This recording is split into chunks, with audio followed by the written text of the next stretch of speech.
We've got Dana subbing in on Tuesday's workout. We're gonna start with a 2-minute row for the warm-up. We can think about going maybe 1 minute easy, 30 seconds moderate, 30 seconds fast, similar to what we did yesterday on the bike.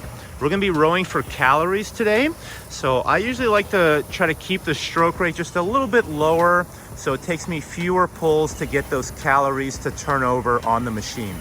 So make sure you're leaning forward in the catch, leaning back in the recovery, keeping the knees extended for a half second or a second at the end of each stroke before rebending. Then we're gonna go 30 seconds per position for a variety of active warm-up stretches. We're gonna start with active Samson, fingers interlaced overhead, long lunge step forward, back knee stays off the floor, and optional, you can lean over the lunging leg to get a little extra midline stretch. Then we're gonna do a hollow hold. So quick little drill you can practice. Tuck your knees to your chest, Dana, and then roll on the back. So squeeze the stomach. You should be able to roll forward and back. Just like an egg.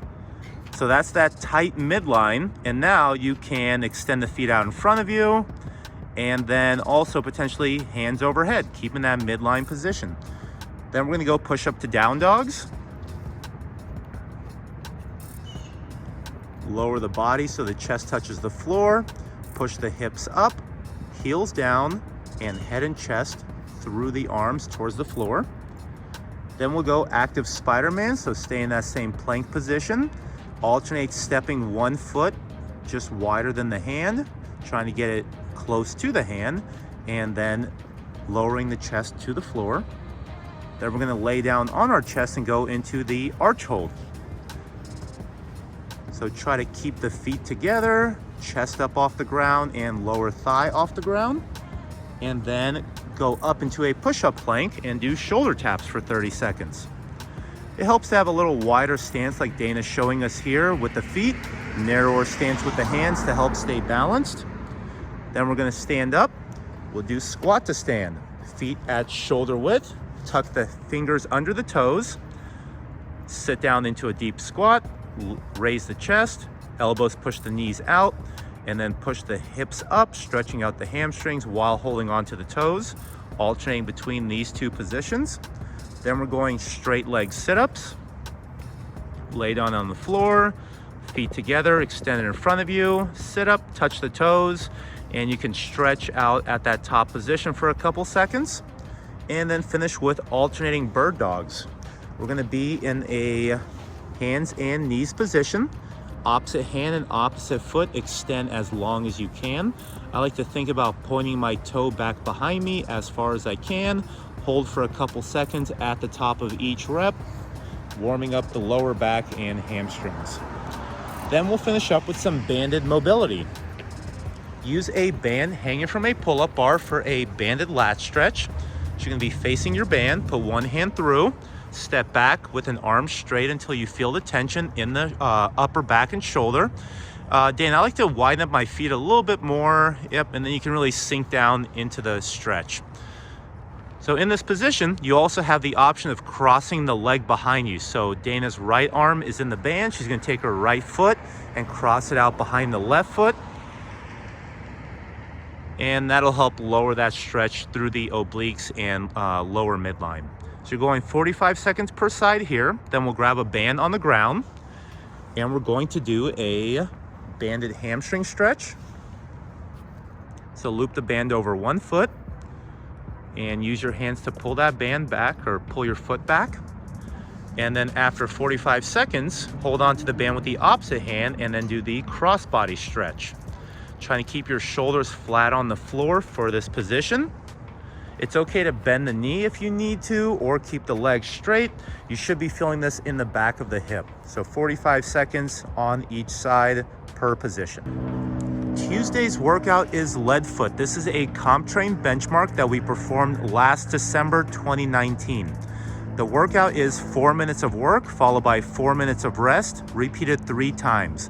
The movements and reps are gonna change every round. Round 1, row 27 or 21 calories, followed by 27 burpees. These are chest and thighs to the floor, jump and clap overhead burpees. Want to see the feet leave the ground with the body vertical and a small clap overhead. After 27 reps, if you have time remaining, you're trying to complete 27 chest to bar pull-ups. If you're going to be performing butterfly chest to bar pull-ups, think about touching your chest underneath the bar and then pulling through as you drop into your next rep. If you're going to be doing regular kipping chest to bar pull-ups, try to touch the chest to the side of the bar to help bounce back and go into your next hollow swing. So after that, rest 4 minutes. Round 2 is going to be 21 or 15 calorie row, followed by 21 burpees, followed by 21 toes to bar. So you can have a slightly narrower grip on the bar.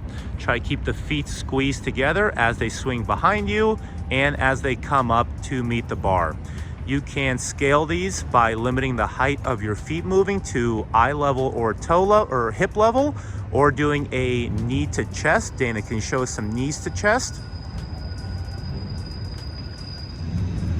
Or some straight leg sit-ups like we did in the warm-up.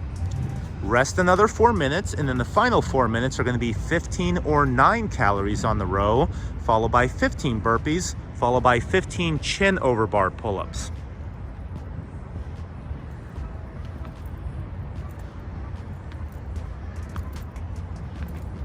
So our hope is to get a little bit farther in each 4-minute interval since the reps are decreasing. Have fun, guys. Let us know your scores in the comments. The lead foot home gym variation is going to follow the same time format, 4 minutes of work, followed by 4 minutes of rest, repeated 3 times. Every round we're going 1 400-meter run, or any cardio option. It's going to take about 2 minutes or less, followed by max reps burpee pull-ups. So do your burpee underneath a pull-up bar, jump up, grab the bar, and go to chin over bar. There's no requirement in the burpee pull-up to start in a dead hang like a traditional pull-up.